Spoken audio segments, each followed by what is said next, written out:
I've been given the privilege to say a few things about the race that my Nana has run. If Nana were here today, I don't believe she would want me to talk about her and what she has done. I believe she would much rather have me talk about her best friend Jesus and what he has done for her.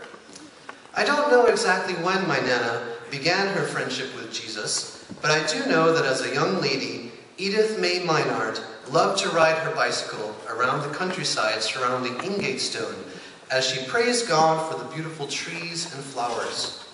During those bike rides, she also talked to Jesus about her dreams of the future and her longing to be of service outside her home. Little did she know then that outside her home meant India. After completing her nurse's training, she left for India in the mid-1940s. Her friend Jesus went with her as she boarded a military ship for the long journey. And when she arrived in Derry-on-Soane, India, it was Jesus who helped her to learn Hindi, and it was Jesus who gave her the energy and the joy to serve as a midwife and Bible teacher. When Edith had the chance, she couldn't help but tell her friends about her best friend Jesus. 5 years later, she returned to England, and after talking with her friend Jesus, she believed there was a certain man she would marry. That young man was the Reverend Henry Jeffrey, affectionately known as Jeff to her and her family. But Henry Jeffrey was clueless. He had no idea how Edith felt about him. When Edith heard that Jeff was returning to Brazil as a missionary, she cried out to Jesus, "How and when will Jeff ever know he is to be my husband? How will we ever be together?"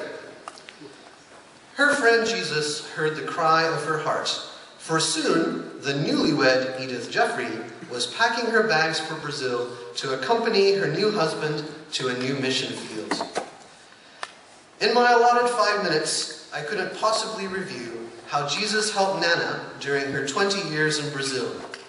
That's 20 years of Sunday school teaching, playing the organ at every church service, playing the accordion at open-air meetings, visitation of church members, midwifery, and choir directing, not to mention her most important job, the raising of her 2 children, Anne and Paul Jeffrey, to know and love her best friend Jesus.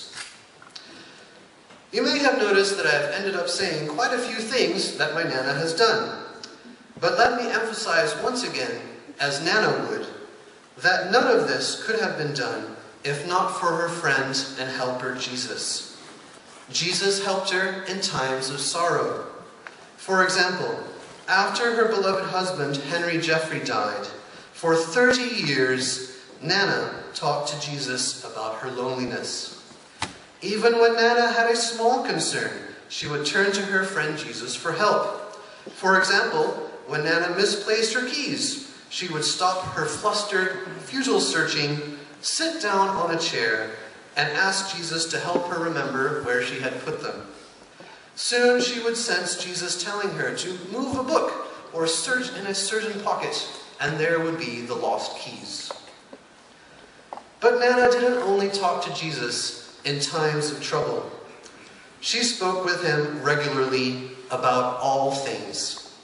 For example, every day she would thank God for the lives of her each family member and ask Jesus to bless Anne and Mark, Paul and Rose, Colin, Natalie, Esther and John, James and Claudia, Jeremy and Karis, Jonathan and Juliana, Kirsten, Simone, Carissa, Joshua, Lauren, Jordan, Chloe, Dante, Eleanor, and Ewan. And I'm sure that many of you were also in her prayers.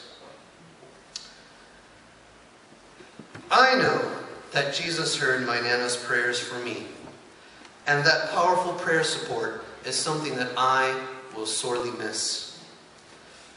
As Nana got older, her children and grandchildren were scattered throughout England and to every corner of the globe.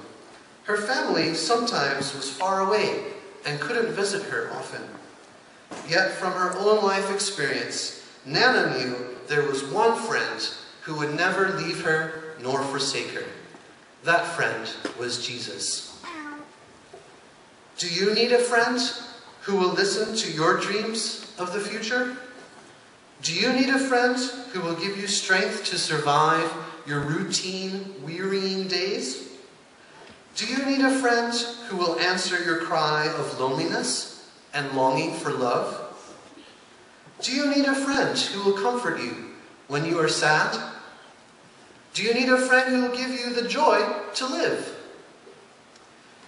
If Nana were here today, she would ask you, do you know my friend Jesus?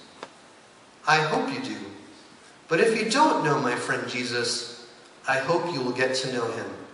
Jesus is the best friend you could ever have.